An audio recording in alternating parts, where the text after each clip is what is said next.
warahmatullahi wabarakatuh. Hello students, nice to see you. Congratulations, you are now at the ninth grade. And today we will start our online learning. So first of all, we would like to introduce ourselves as your English teachers this year. She is Mrs. Yuli Rahmawati Ningsi. She will be teaching at 9.1 until 9.3. And she is Mrs. Lisa Yuliana. She will be teaching from 9.4 until 9.9. Hi.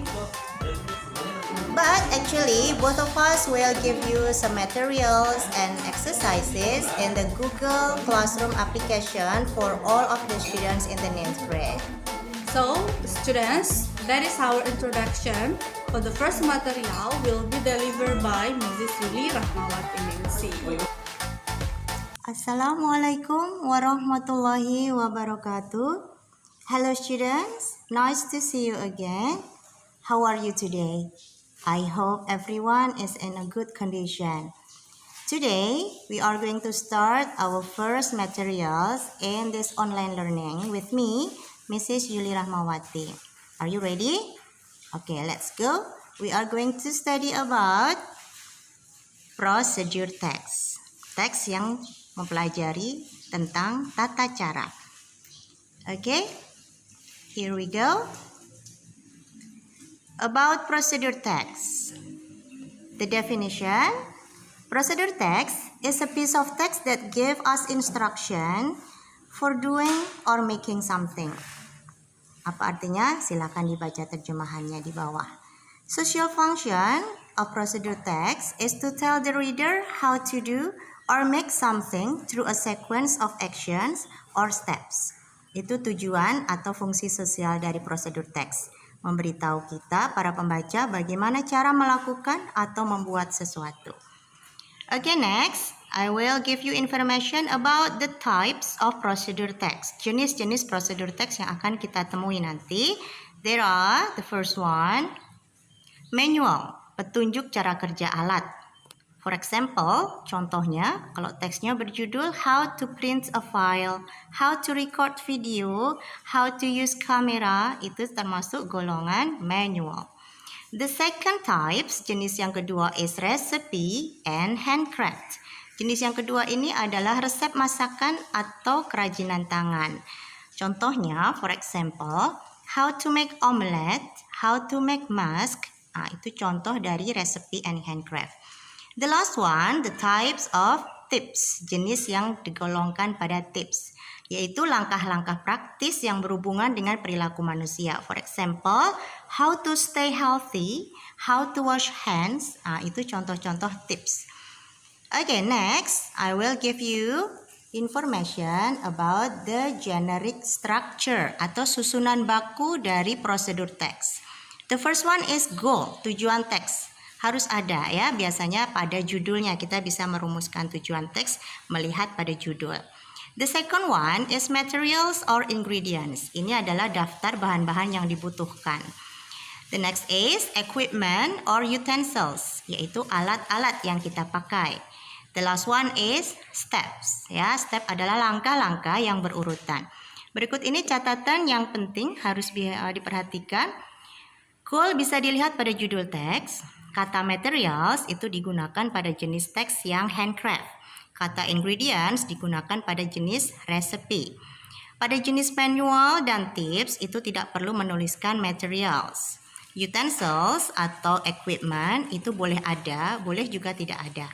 Yang wajib ada adalah steps dan langkah-langkahnya harus ditulis secara berurutan. Oke, itu tentang generic structure atau susunan baku. Kita lanjutkan. We go to the next explanation about language feature, yaitu ciri-ciri kebahasaan atau jenis-jenis bahasa yang dipakai dalam prosedur teks. Yang pertama, using action verbs atau kata kerja aksi. Biasanya kata kerja yang dipakai adalah kata kerja bentuk pertama. For example, ada kata fold, ya, cut, open, close, hold, slice, pour, cook, etc. Kata kerja bentuk pertama ya. Dan bentuk kalimatnya, we are using imperative or instruction, yaitu kalimat perintah dan larangan. Command, contohnya ya, cut the paper, Boil the water, kalau contoh prohibition, biasanya diawali dengan kata don't. Don't open the cap.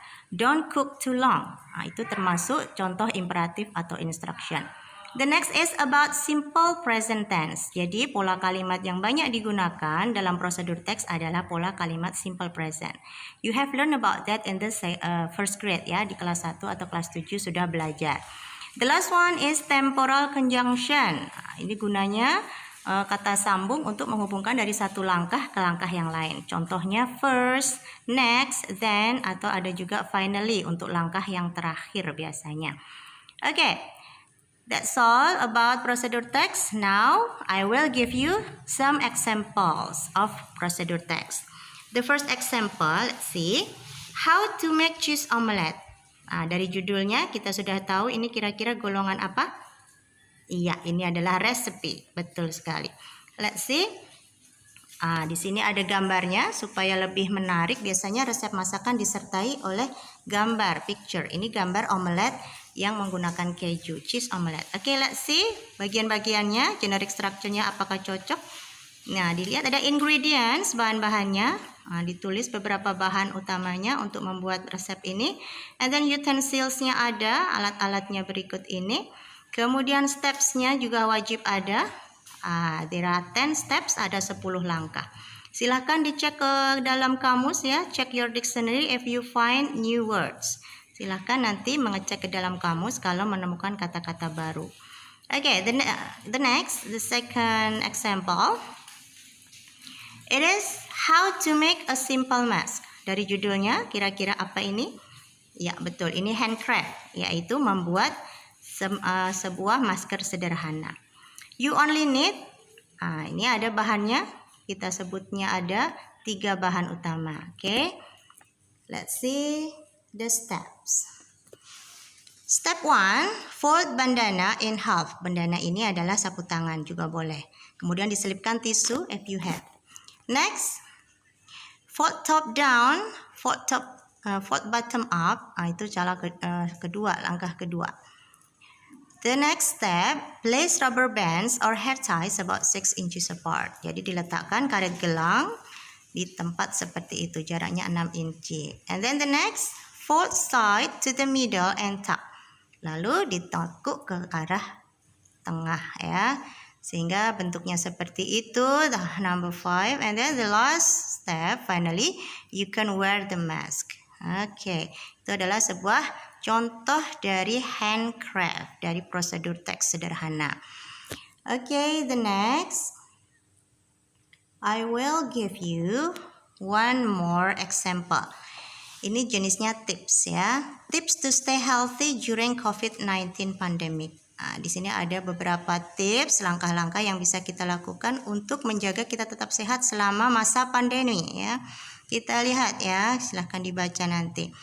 Stay home berarti tetaplah tinggal di rumah, and then wash your hands. Cuci tangan dengan sabun, use hand sanitizer kalau ada.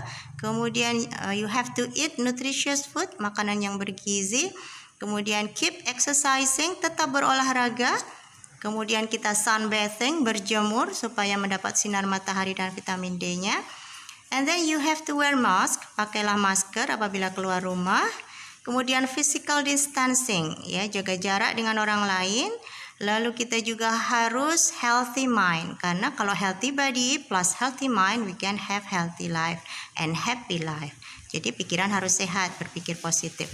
The last, jangan lupa tips terakhir adalah pray always ya, pray for the best, berdoa supaya kita selalu mendapat perlindungan Tuhan. Okay, that's all students, the material about procedure text. Thank you for your attention. If you have any question, you can check your group chat or you can chat me. Okay, see you next time. Wassalamualaikum warahmatullahi wabarakatuh.